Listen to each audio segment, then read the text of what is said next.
Ya, estimados. Vamos a empezar entonces. Así es que la otra semana hay receso a los profes, ¿cierto? Sí, profe. Hola, ¿Sí? buenas tardes. ¿Cómo está? ¿Cómo está Tomás? ¿Está Tomás? ¿Y usted? Muy bien, aquí estamos, chicos. Está Tomás, la Tamara, Matías Rosales, Valeria y Tomás Irigoyen. Ya, vamos a empezar, mis estimados. Entonces, mira, lo prometido es deuda. Yo hace un tiempo atrás les dije que a mí me interesaba mucho en este ramo, que no lo tenía en la malla yo, ¿no es cierto? Pero ahora lo quiero mostrar, sobre todo por la importancia que tiene. Entonces esta es una presentación adicional, que es acerca del cambio climático. ¿Mm? ¿Se ve la pantalla, chicos? Sí. Ya, vamos a empezar entonces. ¿Ya? Eh, Valeria, ¿hola Valeria? Sí, profesor. Valeria, ¿tú has escuchado hablar de este tema, del cambio climático? Claro que sí. A ver, dime un párrafo nomás. ¿Qué piensas tú que es eso? Cambio climático. Sí, A ver, hay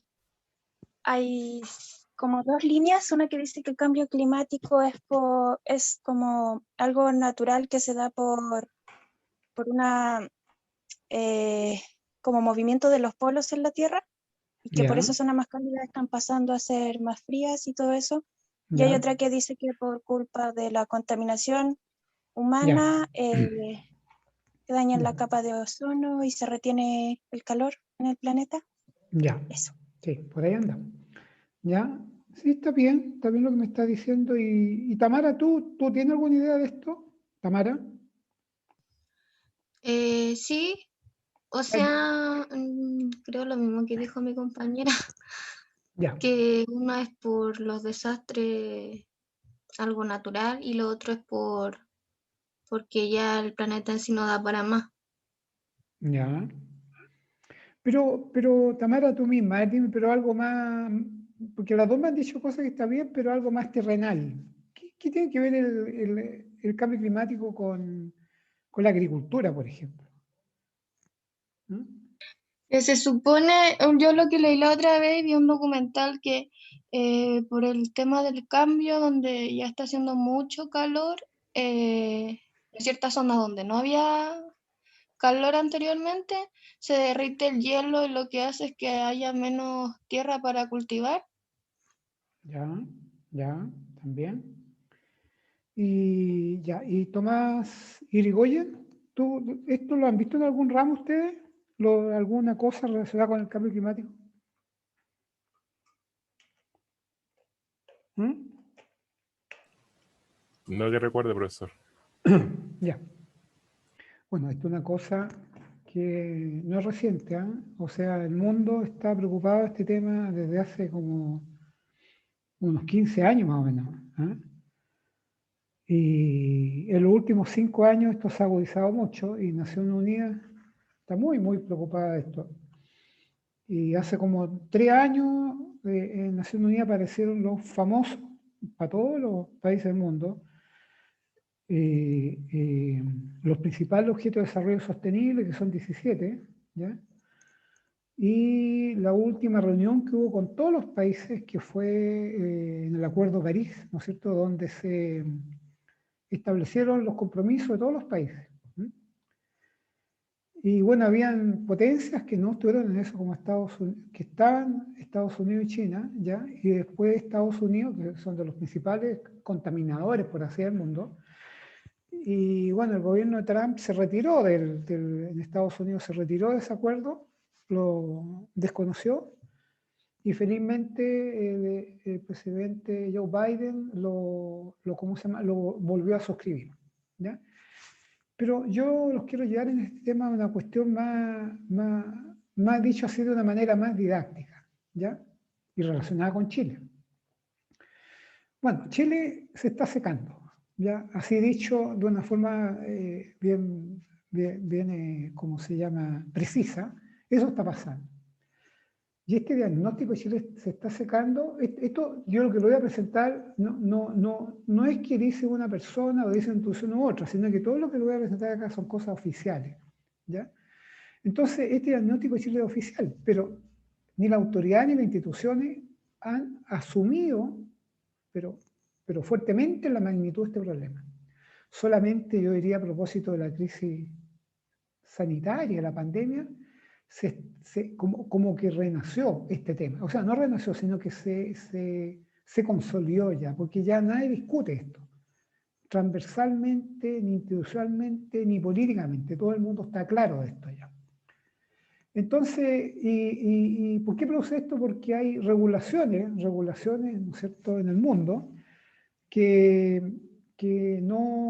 hace muchos años, ¿no es cierto?, no se ha resuelto esto, y esto ha generado una profunda inequidad en la asignación de este recurso, ¿ya? Pero mucha inequidad. Ahora, según la ley, aquí estamos hablando del agua ya, el agua, esto es muy importante, ya vamos a ver más adelante por qué, el agua para consumo humano, fíjense, según la ley chilena, el agua para consumo humano no es más importante que el agua para suministro minero agrícola, ¿ya? Y esto considera grandes extensiones de agricultura, principalmente de las medianas y grandes empresas agrícolas, nacionales e internacionales, ¿ya? Entonces acá hay un tema que no ha habido una regulación por el uso del agua durante los últimos 30 años, y ocurre una cosa bien increíble. Hasta hace, 20, 10, 30 años, ¿no es cierto?, después de la dictadura, ¿no es cierto?, cuando uno tenía un pedazo de tierra, cuando tú te comprabas un pedazo de tierra, lo comprabas junto con el agua, ¿cierto? Claro, tú compras un pedazo de tierra y por ahí pasa un canal, algo del agua, y esa agua es obviamente para que uno la pueda ocupar. Pero hoy día, después de ese ajuste que se le hizo al Código del Agua, la propiedad de la tierra está separada de la propiedad del agua. Es decir, un productor puede tener, un poquito para acá, voy a dejar entrar a Daniela y a la Katia, ¿ya? Un productor puede tener, ¿no es cierto?, ser dueño de 5 hectáreas de terreno, ¿ya? Pero ese canal que pasa por ahí, por el medio de su parcela, puede ser que esa agua sea de otra persona, de una persona que es dueño de esa agua de más arriba. Entonces esta persona, para poder usar el agua que pasa por su propia parcela, tiene que comprar derechos o tiene que arrendar, pagando, ¿no es cierto?, el derecho a esa agua. Y muchas veces esa agua que pasa por la parcela de un señor que está en Chillán, esa agua a veces ni siquiera el dueño de esa agua es una persona que está más arriba, ¿no es cierto?, la parcela más arriba, sino que no tranquilamente, es dueño de una persona que está en Santiago. ¿Esto lo sabían ustedes? Tomás Gallardo, ¿sabía esto? ¿Sabían ustedes esto? Sí, pues, profe, ya están parados por la Constitución. Claro, ¿cierto? Y esta es una de las grandes conquistas que se quisiera conseguir. Yo, por lo menos, a mí me gustaría mucho para que digamos, que aparezca en la nueva Constitución, es que se resuelva esto, se resuelva este tema. ¿Ah?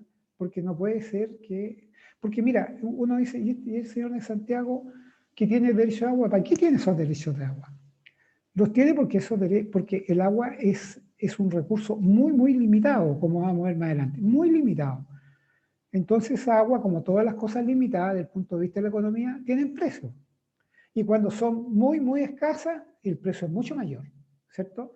Entonces hay gente que ha comprado estos derechos de agua para tenerlo como una plata, para ponerla en garantía, para hacer un negocio de otra cosa, no de agricultura, para hacer un negocio de no sé, de comprar una industria, por ejemplo, o comprar una metalurgia, que sea otra cosa. Profe, ¿Sí? Dime. si me deja agregar algo, que igual, si no me equivoco, Chile es el único país de la OCDE que tiene por ley el agua es como privada para uso. Claro, pues, Exactamente, Yo. exactamente, claro. ¿Ah? ¿Y dónde ocurre una cosa de la OCDE? Tienes razón, mucha razón. ¿Y dónde pasa esto? En países súper atrasados y subdesarrollados. Países de África, por ejemplo, ¿no es cierto? En que hay una inequidad tremenda. ¿Ya? Bueno, pero vamos viendo, niñas y niños, ¿no es cierto? ¿Qué es lo que es el famoso cambio climático? ¿Ya? Y esto aquí, creo que la Tamara me dijo algo, bueno, y también la Tamara, ¿a quién más le comenté? No me acuerdo a quién más. Bueno, hay una capa de gases que rodean a la Tierra, ¿ya? Y esa capa de gases que rodean a la Tierra, ¿no es cierto?, está formada por los elementos nitrógeno y oxígeno principalmente, ¿ya? Y otros gases que pueden ser el vapor de agua, el ozono y el CO2, y el metano, entre otros, ¿ya? Este riesgo del cambio climático, entonces está dado por la variabilidad climática originada por procesos naturales, ¿ya? Y estos procesos naturales que están ocurriendo, producto de esto que hay acá arriba, son hoy día predecibles con algún grado de certeza. Entonces, hay algunas variables clave para el crecimiento de los cultivos, como son las lluvias, ¿no es cierto?, la temperatura, que eso es lo que hablábamos en la clase pasada. El clima es un factor de producción importante, ¿ya? Por el lado del agua no superficial, sino que el agua que cae a través de la lluvia, y también la temperatura que hay. O sea, suelo y agua son importantes, pero el clima también es muy importante. Entonces, estas variables, precipitación y temperatura, podrían ser muy afectadas por esta capa de gases que tenemos, ¿cierto?, que rodean la atmósfera. Y severamente afectadas, y por eso pueden impactar la producción agrícola. Y si impacta la producción agrícola, se impactan gravemente, obviamente se afecta el abastecimiento de alimentos en Chile y en todo el planeta. Este es el serio problema que hay hoy día, en un mundo que cada día hay más pobres, en un mundo que cada día es más inequitativo, ¿cierto? Inequitativo. Hay mucha gente que pasa hambre y muy poca que no la pasa, ¿cierto? Además, con toda esta crisis sanitaria que tendremos, que está afectando tanto a esa gente, está siendo severamente afectada por el cambio climático. Y esto es algo que hoy día no está en las noticias, porque las noticias están, bueno, con razón, ¿no es cierto? Todas las noticias están con el tema de la pandemia.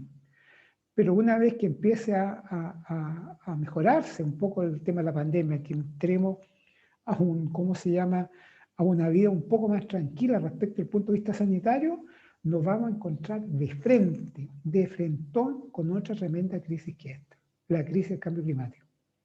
Y tenemos la otra crisis, que es la crisis económica. Oigan, chicos, cuando alguien quiera opinar algo, se mete nomás aquí a la conversa, ¿ya? Ya, ahora nosotros somos los que estamos aquí. Nosotros estamos en una clase de ingeniería de agronegocio, ¿no es cierto? Y a nosotros nos preocupa la agricultura y por tanto la alimentación, ¿ya? Entonces, por las condiciones históricas que ha tenido la producción de alimentos y el desarrollo de la agricultura obviamente tal, siempre toda la agricultura, nosotros hemos estado en un proceso de adaptación al clima. Ya vamos a ver qué significa adaptación al clima. Pero hoy día siempre nos hemos estado un poco adaptando al clima. ¿Qué significa adaptarse al clima desde el punto de vista de la agricultura? Que se colocan cultivos donde corresponden que tengan que colocarse. Son las vocaciones productivas que vimos en una clase pasada. Es el mapa que hablamos y lo construimos juntos, ¿no es cierto?, de qué cultivo hay en el norte, qué cultivo hay en el sur, ¿cierto?, qué cultivo hay en el Valle Central. Todo eso lo vimos, pero bastante detalladamente. Entonces, eso es lo que ha estado haciendo lo que ha estado haciendo el mundo y lo que ha estado haciendo Chile, ¿no es cierto? Todo este tiempo, ¿no es cierto? Nos hemos ido adaptándonos al clima, ¿ya? Y ahora que hay mucha sequía en el norte chico, se está corriendo todo eso hacia el sur. Pero no obstante eso que lo estamos haciendo hace harto tiempo, la agricultura está más amenazada que nunca por el cambio climático. ¿Cuáles son los riesgos de esto? ¿Ya? Bueno, el principal riesgo está dado por la variabilidad climática originada por procesos naturales, ¿ya? Que varía la temperatura, varía las precipitaciones, llueve cuando no tiene que llover, hace mucho calor cuando no tiene que hacer mucho calor en determinadas zonas. Entonces, el problema o la situación es que hay variables de esas que son variables clave para que los cultivos puedan crecer. La precipitación, la temperatura, ¿no es cierto?, la disponibilidad de agua, eso podría ser severamente afectado. Esto es lo que estuvimos viendo el otro día con, no me acuerdo, alguien de ustedes me dijo, y el caso de las paltas que habían en Valparaíso, ¿no es cierto?, en Petorca, esa feria. Bueno, esas paltas ya no están porque no hay agua. Antes, en esa zona, antes, 30, 40 años atrás, llovía en esa zona, pero hoy día no llueve hace como 10 años. Como 10 años que no llueve, ¿se fijan? Y el estrés térmico ha subido mucho porque la temperatura ha subido, temperatura media ha subido mucho en esa zona. Entonces no pueden haber más paltas. Y las paltas que hay, que era Tomás creo que me decía, me ponía el ejemplo de las paltas, ¿por qué están esas paltas? Porque el señor que tiene palta ahí saca agua o sube agua desde un pozo profundo, ¿ya? Pero pozo profundo solamente pueden tener la mediana y la gran agricultura, no la pequeña agricultura. Cuando digo que los paltos han ido desapareciendo de esa zona es porque la mayor parte de los paltos que habían ahí eran de pequeños productores. Entonces, todo esto impacta a la producción agrícola y por lo tanto impacta, tal como lo estábamos viendo recién, al abastecimiento de los alimentos. No solamente en Chile, sino que en todo el planeta. Entonces, ¿cuáles son las variables que inciden en esto? Estábamos hablando recién acá de que hay variables, ¿cierto? Son variables que felizmente algunas son predecibles, y ya vamos a ver qué significa eso que sean predecibles, ¿ya? Entonces, las variables que inciden en este tema del cambio climático, ¿no es cierto?, es que principalmente el aumento de la temperatura en la Tierra genera un efecto invernadero o calentamiento global, ¿ya? Esto me pareció que algo así me está diciendo la Tamara, ¿ya? El aumento de la temperatura en la Tierra genera un efecto invernadero. Si ustedes conocen el invernadero, van a entender al tiro, ¿no es cierto?, qué significa eso. Que se calienta dentro, se calienta más de lo que era, más de la temperatura que debe tener. Entonces, en la atmósfera, no toda la radiación térmica que emite, porque ustedes saben que la radiación térmica llega y rebota en la Tierra, ¿cierto? Entonces, en la atmósfera, no toda la radiación térmica emitida por la Tierra alcanza el eje exterior, se queda atrapada en esta especie invernadero por esta atmósfera, ¿no es cierto?, que está cerrada con los gases nitrógeno, oxígeno, CO2. Parte de esta radiación térmica, como no puede salir hacia arriba, es absorbida y reflejada de nuevo, rebota de nuevo, hacia la superficie de la Tierra. Y ahí es donde se producen las moléculas de los gases de efecto invernadero, los GI. Esas son las moléculas de gases de efecto invernadero y las nubes, lo que da lugar a una temperatura media global en torno a 14 y 15 grados hoy día, muy, pero muy superior a la temperatura que sentiríamos sin el efecto invernadero natural. O sea, nosotros hasta hace 50 años teníamos como 12 grados y ahora tenemos entre 14 y 15. O sea, eso es, claro, uno dirá 3 grados, pero eso es una enormidad, ¿ya? Estos gases tienen la particularidad de absorber calor, ¿cierto? Estos gases de efecto invernadero, los que están rodando la Tierra, absorben el calor, entre los cuales destacan el vapor de agua, esto lo vimos recién, el CO2 y el metano. La causa principal del calentamiento global es el aumento de la concentración de los gases de efecto invernadero. Por ello aumenta la temperatura global de la Tierra, ¿ya? Daniela,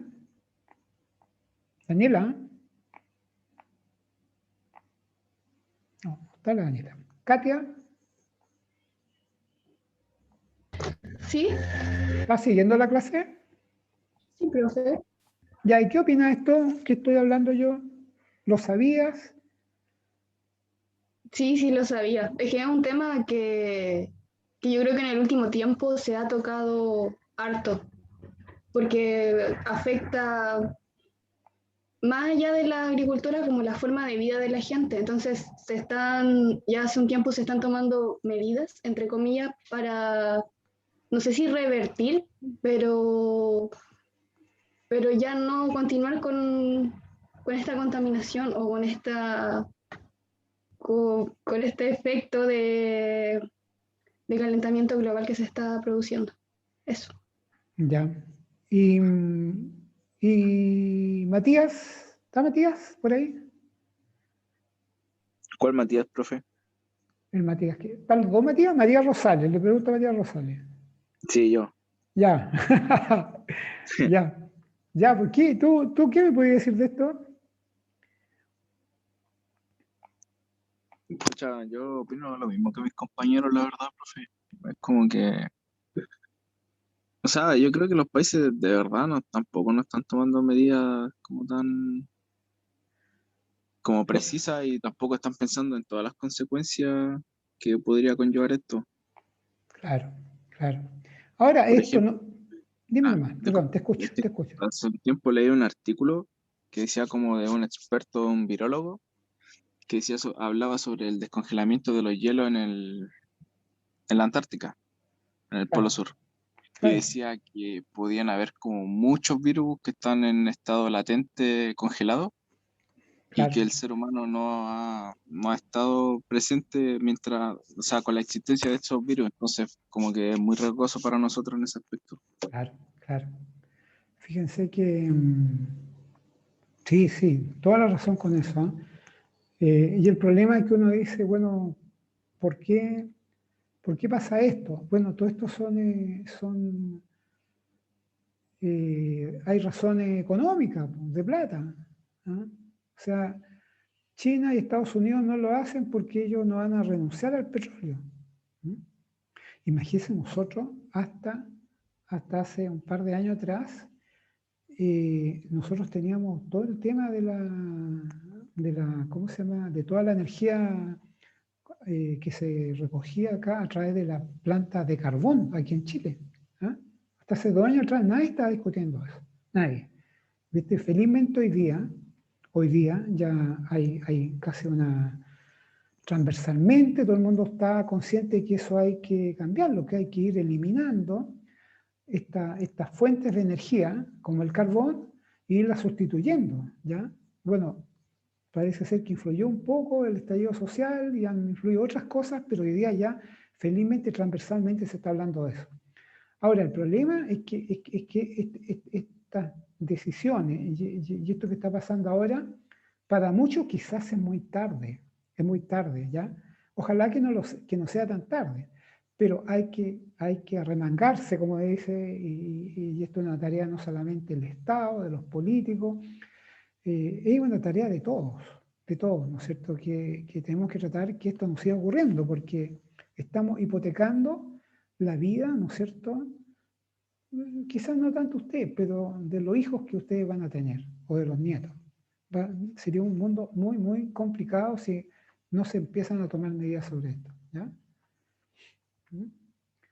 Ahora, entre paréntesis, yo voy a comentar una cosa, esto de que ¿por qué llueve cuando no tiene que llover? ¿Por qué hay un año que llueve mucho y otro que no llueve nada? No sé si habían escuchado ustedes hablar del fenómeno de la niña y del niño. ¿No? Tamara, ¿tú habías escuchado hablar de esto? ¿Del fenómeno del De niño? la niña y el niño. ¿Esos no son como huracanes, tornados? No, Son... no, no, no, no. No, Ay, casi. es cuando ¿cómo se llama? Se intensifican ciertos procesos. La lluvia en un año determinado. Normalmente, mira, la niña es un fenómeno climático, que corresponde a la fase fría del ciclo natural conocido como el Niño, que es la oscilación sur, que se produce por el enfriamiento de la temperatura en el océano, en la parte central y en el Pacífico ecuatorial. Entonces lo que pasa es que cuando estamos en la fase del Niño, que cada fase dura como un año, ¿eh? Que tiene mucho que ver con el clima que hay. Primero está la niña y después está el niño. Entonces, hoy día estamos con la niña. Entonces, cuando se está sobre la media de esta temperatura, ¿no es cierto? que hay en esta parte del mundo que están en el Pacífico ecuatorial, ¿no es cierto? Allí se produce, ¿no es cierto? Cuando se está sobre la media estamos con el fenómeno del Niño, ¿ya? Y cuando está más frío respecto a la media, se está más en el fenómeno de la Niña. O sea, ¿qué significa esto? Que cuando está más frío, ¿cierto? Esto tiene una incidencia directa en la intensidad de las lluvias, por así decirlo. Cuando estamos en el fenómeno de la Niña, normalmente es un año de sequía. Y cuando se está en el fenómeno del Niño, se está en un año en que aumentan mucho las temperaturas. Bueno, hoy día, ¿qué está pasando? Se supone que estamos en la Niña, y que la Niña iba a durar como hasta diciembre, creo. Bueno, eso cambió porque la Niña se está acabando ya. ¿Ah? La Niña, tendríamos que entrar a la fase niño, o sea, tendría que llover, pero estamos en una interfase donde estamos entre niño y niña. Bueno, esta es una cuestión que es un poco más compleja, pero yo se las quería nombrar para que se escuchan por ahí de esto, de lo que se trata más o menos. Ya, pero vamos nosotros a nuestro tema, a la agricultura. ¿Qué tiene que ver con esto, con la agricultura? La actividad agropecuaria, ¿por qué? Porque aquí, ¿quiénes son los que aportan a la gas de efecto invernadero? No son solamente la industria, no son solamente las micro. No es solamente, ni la minería. La agricultura, fíjense ustedes, que aporta con el 13% de emisiones de gases con efecto invernadero. Considerada como la principal contribuyente en aumentar las concentraciones de metano, ¿ya? Metano, porque ustedes saben que tiene que ver el gas carbónico, el CO2, pero también el metano. Pero el metano es un compuesto químico, ¿ya? Que lo difunden, lo diseminan el cultivo de arroz, los fertilizantes, el uso de agroquímicos y los rumiantes, las defecaciones de los rumiantes, ¿ya? Y los gases, perdón, que lo diga de alguna manera, los peos, por así decir, de las vacas, generan una cantidad increíble de gases con efecto invernadero. Por eso que hay muchos ambientalistas que dicen que nosotros deberíamos tener menos rumiantes. Los principales productores de metano son rumiantes, arroz, fertilizantes y agroquímicos. O sea, la agricultura contribuye también a este problema, porque, mira, nosotros contribuimos para bien. ¿Para bien por qué? Porque todo lo verde, toda la cubierta vegetal aporta, ¿no es cierto?, con oxígeno y consume CO2. Eso lo hace mucho la agricultura, por eso que nosotros debemos estar preocupados de tener la mayor cubierta vegetal posible. Y eso es lo que tiene que ver cuando se hacen campañas para plantar árboles, para tener plantas en todas partes, para intensificar incluso la agricultura, ¿ya? Pero también tenemos un efecto contrario, que es que es el de la emisión de metano, ¿ya? Pero entonces, ¿cuáles serían los cambios? ¿Ya? El cambio climático, ¿de qué se trata este cambio? El cambio climático hace referencia a los cambios en las características climáticas, ¿ya? Es decir, todos estos gases de efecto invernadero, ¿no es cierto? Este efecto invernadero que hacen, digamos, el nitrógeno, el oxígeno, el CO2 y el metano, ¿no es cierto?, hace que varíen la temperatura, la humedad, la lluvia, el viento y todos los fenómenos meteorológicos severos en periodos de tiempos prolongados. Los fenómenos meteorológicos, a eso me refería yo con la Niña y el Niño, ¿ya? Ese efecto invernadero hace que varíe todo esto. Entonces, y esto tiene un impacto no solamente sobre las plantas, sobre todos los aspectos de nuestras vidas. Nuestro ecosistema sufre la pérdida de la biodiversidad y la pérdida del hábitat. Y los sistemas humanos también, como la salud, se verán afectados negativamente.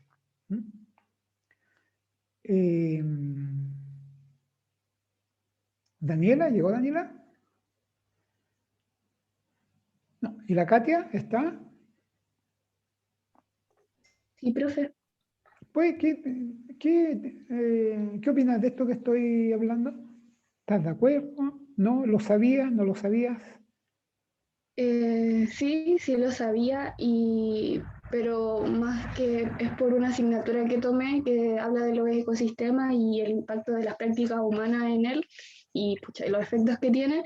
Y mi opinión al respecto es que creo que las políticas públicas son débiles en cuanto a mejorar estos aspectos. Siento que la gente sí ha generado conciencia, pero al final las políticas públicas son las que fallan. Claro. Ese es mi pensamiento. No sé si... No. Oye, no, si a mí me interesa mucho que ustedes den su pensamiento, porque chicos, yo no sé si los dije, ustedes están en la universidad y la universidad es para opinar, ¿viste? Para opinar libremente lo que uno piensa. Pues, eso significa la palabra universidad, por eso que si alguien no está de acuerdo en alguna cosa que yo digo, que me lo diga, y yo encantado de la vida voy a... O sea, acá lo importante es considerar la opinión del otro, ¿viste?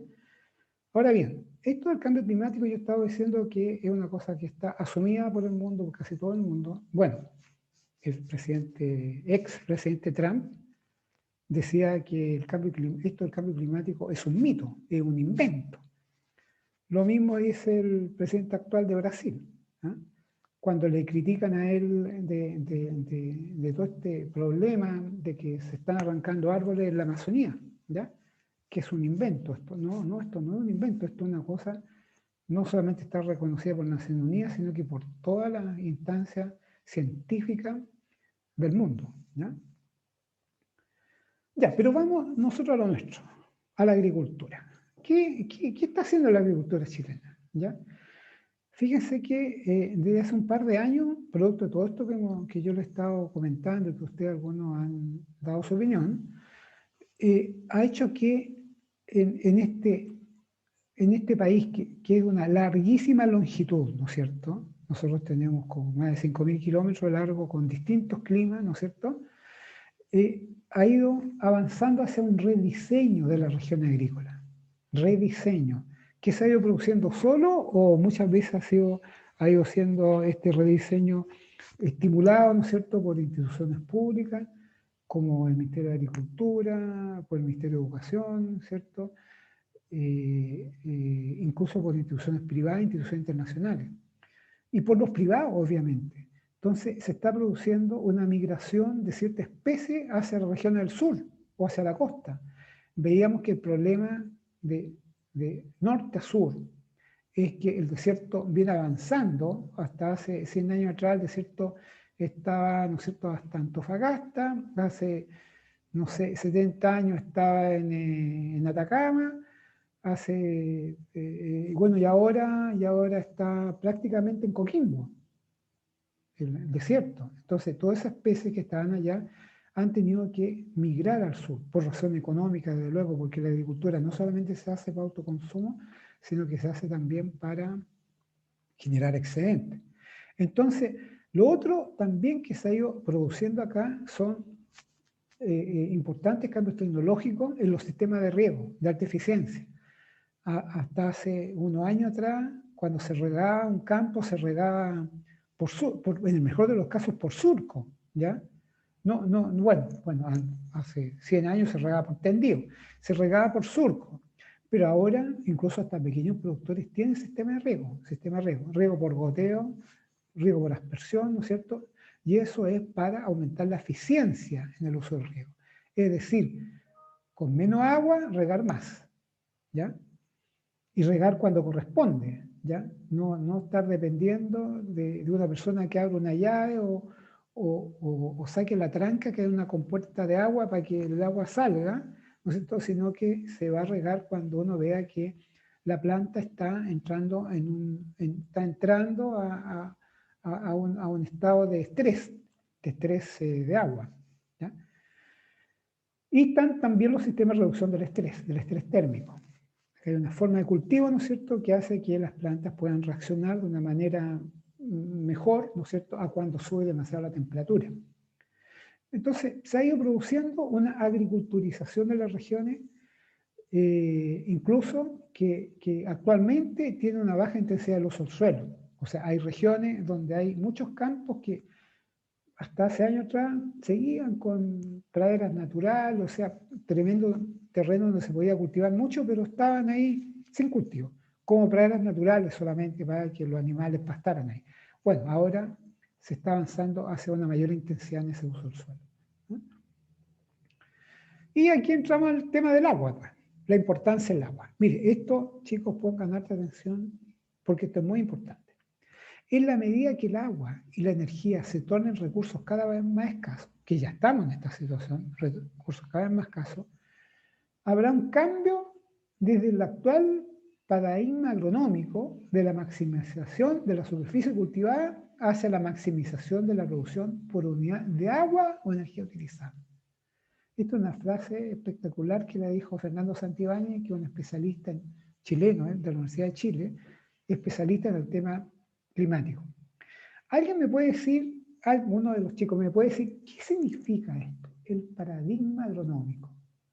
Hasta ahora es maximizar la producción por unidad de superficie, vamos a pasar a una maximización de la producción agrícola por unidad de agua. ¿Alguien me puede decir qué significará eso? Que con la menor cantidad de agua posible generar lo máximo en una producción. Ya, bien, bien, es un punto bien. Pero hay otro, está bien lo que dices tú. Pero eso que me acabas de decir tú es la eficiencia en el uso del agua. ¿Hay alguna otra opinión, chicos? Ya. Paradigma, ustedes saben que significa modelo, el actual modelo agronómico, ¿no es cierto? Y hasta hace poco se decía que para producir uno tiene que tener un buen suelo. Y con eso basta, ¿no es cierto? El recurso más importante, esta cuestión es histórica y ha pasado en todo el mundo, ¿no es cierto? Que si tú tienes un buen suelo, vas a tener una buena agricultura. Tienes 10 hectáreas de suelo, es mucho mejor que tener 1 hectárea de suelo. Pero hoy día estamos pasando, a causa de la importancia del agua, a que ahora más importante que la tierra que tú tienes, es importante la cantidad de agua a la que tienes acceso. Es decir, podría darse que un campo con 2 hectáreas regadas de riego es muchísimo más, tú puedes conseguir una producción mucho mayor que 20 hectáreas no con riego no muy bueno. ¿Se entiende? Tomás Irigoyen, ¿se entiende esto? Sí, profesor. Ya. Esto es una cosa que, esto es una época que les tocó a ustedes vivir ahora, donde más, o sea, no solo preocuparse del buen uso y calidad del suelo, que hay que seguirse preocupando, sino que hay que preocuparse mucho de la cantidad y uso del agua que uno tiene. ¿Ya? Ya. Ahora, ¿alguien sabe la diferencia entre mitigación y adaptación al cambio climático? ¿Alguien ha escuchado? No que me lo diga. Si alguien lo han visto en algún ramo, ¿lo han escuchado eso? ¿Chicos? ¿Lo han escuchado, no? ¿No? ¿Cómo reducir el impacto a una escala ínfima? No sé. Ya. Ya. Mira. A ver. Mira, no me lean todo lo que está abajo. Acá no tuve tiempo para ir haciéndolo con animaciones. Bueno, mira, desde siempre todo el esfuerzo, mira, fijémonos en esto, niñas y niños. Todo el esfuerzo respecto al cambio climático se han hecho en limitar las emisiones de CO2. Entonces, todas las medidas que tomamos nosotros, bueno, esta cosa de que anden menos autos, ¿no es cierto? Que la industria emita menos CO2, de que no hayan, o sea, estufa, leña, digamos,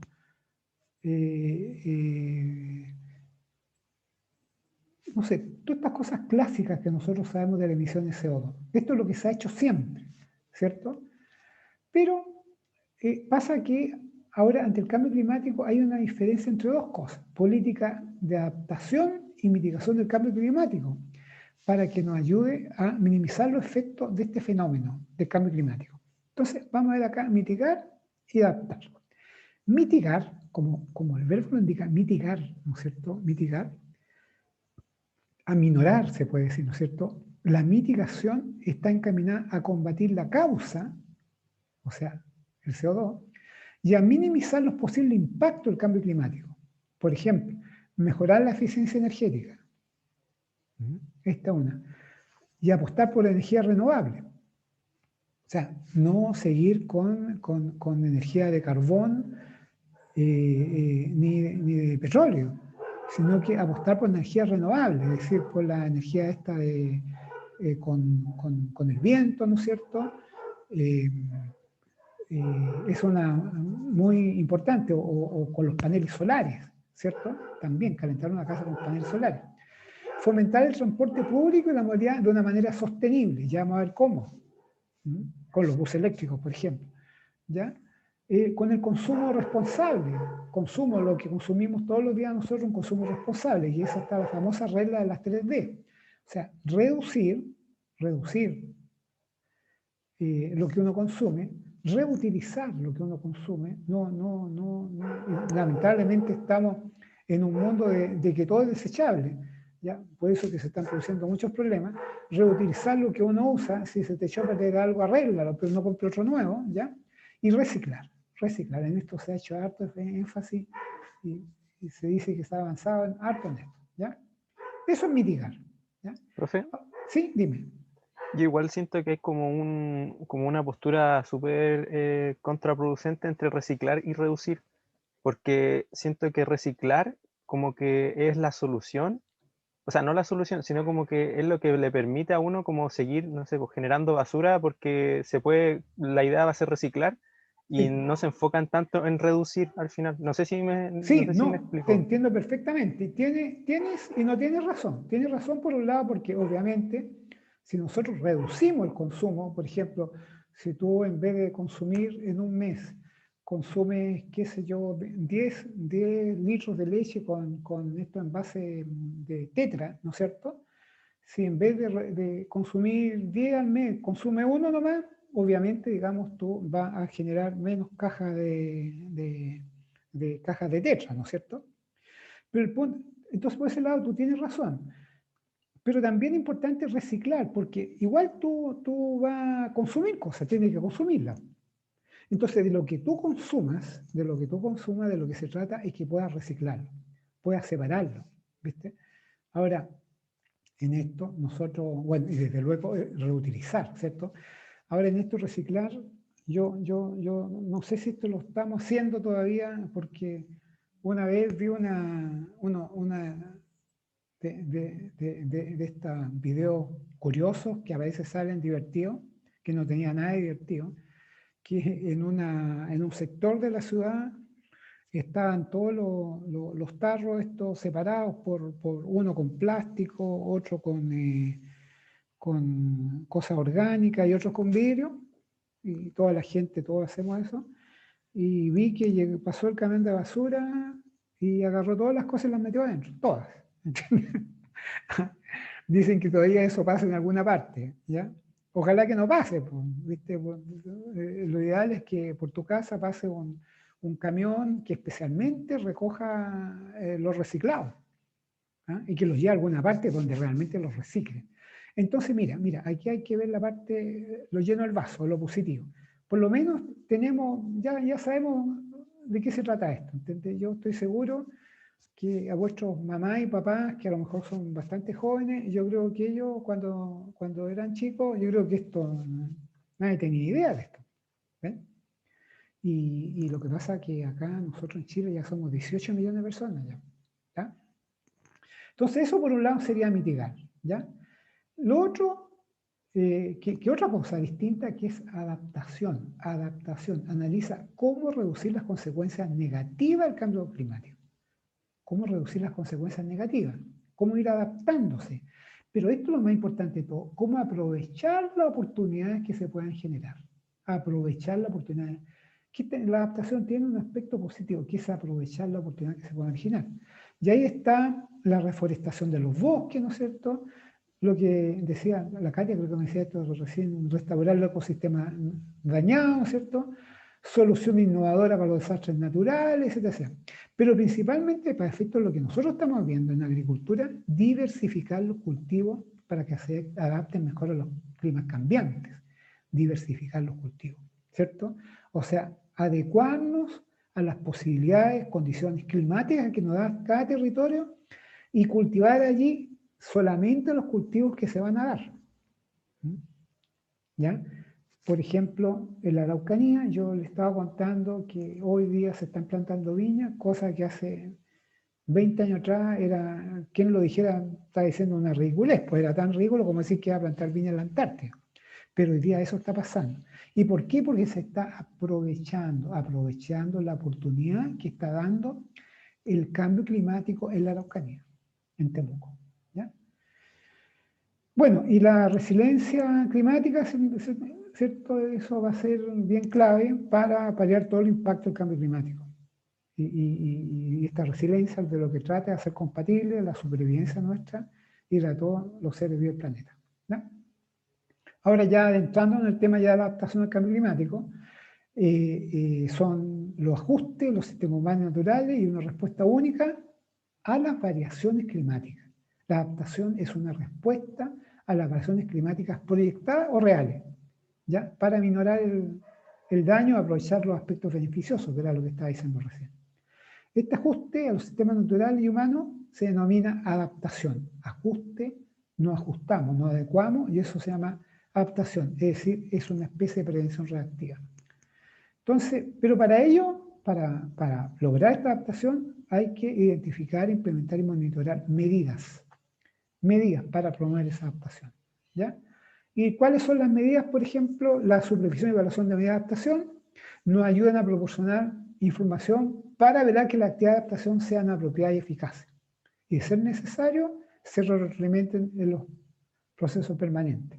Con esta medida se busca ser eficiente en el uso de los recursos, por ejemplo, ser eficiente en el uso del agua, ser eficiente en el uso de la energía. ¿Ya? Esta cosa de que, no sé si ustedes lo hacen ya, pero a lo mejor lo que les reclama su mamá o su papá en especial, ¿no es cierto? Oye, dejaste la luz encendida del baño, oye, dejaste corriendo la llave del agua, oye, ¿cómo es posible que te estés bañando a media hora, con la ducha a media hora? Eso, ser eficiente en el uso de los recursos. ¿Ah?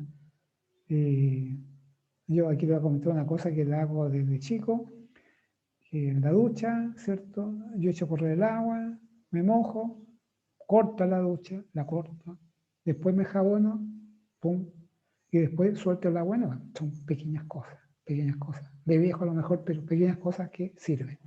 Y el tema no es no gastar agua para pagar menos, no, el tema no es gastar menos agua porque hay poca agua.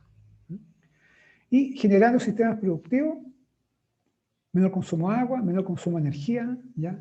Y reducción de agroquímicos. Esto tiene mucho que ver con la agricultura, obviamente. El ser eficiente involucra que los sistemas productivos tienen que contar, bueno, esto a lo mejor ya lo han visto ustedes en algún ramo, ¿no es cierto?, con una menor huella de carbono, está el tema de la huella de carbono y la huella del agua también, con menor huella del agua. ¿Ya? La huella del agua tiene más que ver con la adaptación. Ya, las medidas propiamente tal tienen que ser flexibles, esto es adaptarse a las condiciones climáticas variables y significa, todo eso es para tener un sistema productivo más biodiverso. Sustentable desde la perspectiva de la gestión de los suelos, lo que significa respetando las restricciones del suelo, o sea, no se puede plantar, no hay que cultivar donde no se puede plantar, ¿cierto? Y no excediendo los potenciales productivos, con el objetivo de minimizar o neutralizar procesos erosivos. Hay gente que, como el arroz, que es un cultivo que es rentable, la gente se la ingenia, ¿no es cierto?, en Linares, en Parral, para tener arroz hace no sé cuántos años. Y eso afecta mucho al medio ambiente. ¿Eh? ¿Y todo esto para qué es? Mejorar la competitividad de la agricultura, ¿no es cierto? Entonces lo que se opina, se busca es aumentar, apoyar la inversión productiva para mejorar la adaptación al efecto del cambio climático. Ya. Ya, chicos. A ver, antes de terminar, ¿cómo se imaginan ustedes? A ver, estamos en el año 2021, en el 2030. ¿En esta cosa cambiará todo esto? ¿Qué creen? ¿Mejorará? ¿Empeorará? ¿Vamos a seguir igual? Valeria, ¿qué opinas de esto? Valeria. Yo creo que para el 2030 debería avanzar el cambio climático. Una, porque si es un tema natural, va a continuar, y si es culpa del humano, son muy pocas las acciones que se están tomando para Ya. disminuirlo. Claro. Muy bien, muy bien. ¿Viste? Ustedes jóvenes tienen un papel fundamental en esto. ¿Alguna otra opinión sobre cómo se imaginan que vamos a estar en el 2030? Profe, Yo ¿Sí? quiero agregar algo a lo que dijo la Vale, que se supone que las medidas todas van a largo plazo. Para el Claro. 2050 se tienen que tener 20 y tanto, 30%, no sé, menos de carbono o cosas así, que todos ¿Ya? lo tienen a largo plazo. Sí, bien también. También. ¿Quién más quería dar una opinión sobre eso? ¿Cómo vamos a estar en el 2030? yo, profe, lo que pasa es que quería decir que igual la agricultura siempre tiende como a la desertificación porque erosiona mucho los pisos, entonces, o sea, los suelos, perdón. Josué. Entonces, al final, no es que como que el desierto se vaya, o sea, lo que yo pienso no es que el desierto se vaya como expandiendo, sino que el desierto se va moviendo hacia donde se va moviendo la agricultura. Entonces, y es justamente por pocas medidas sustentables que se han establecido, porque al final siempre los productores agrícolas como que llenan la capacidad sustentadora del sistema, lo que al final provoca que se vaya secando todo Sí, y no hayan como más recursos, o sea, no se puedan explotar más recursos finalmente. sí. Entonces, y si lo relacionamos como con las medidas que se han estado, o las acciones que se han estado llevando a cabo, creo que igual todavía no se ven como situaciones positivas para el futuro, porque la mentalidad todavía de las personas que quieren como explotar áreas agrícolas siempre va a estar en son de maximizar como las ganancias, la utilidad y la producción. Y eso a costa de secar un ecosistema. Entonces, Sí, todavía como que no hay una conciencia por parte de, bueno, que eso es como generacional también, pues. claro. Entonces, quizá ahora como con las generaciones actuales que están saliendo al rubro, llevan como otro tipo de mentalidad. Sí. Pero los que están aún todavía no se percatan o no se dan cuenta o creen que el cambio climático es un mito. Sí. Mira, muy de acuerdo contigo, muy de acuerdo. Claramente hay un problema acá de sobreutilización del recurso suelo y sobreutilización del recurso agua. Claramente. Y hay una sobreutilización, ¿por qué? Porque por razón económica. Porque hay un cultivo que está bien, ¿no es cierto? Y que tú quieres seguir teniendo esa rentabilidad sin pensar en cambiar a otro cultivo, ni sin pensar en el entorno, ni en la sustentabilidad del ecosistema. La gente sigue haciendo eso por plata, y de alguna manera un suelo tú lo arreglas con plata, pues lo arreglas colocándole, ¿cómo se llama?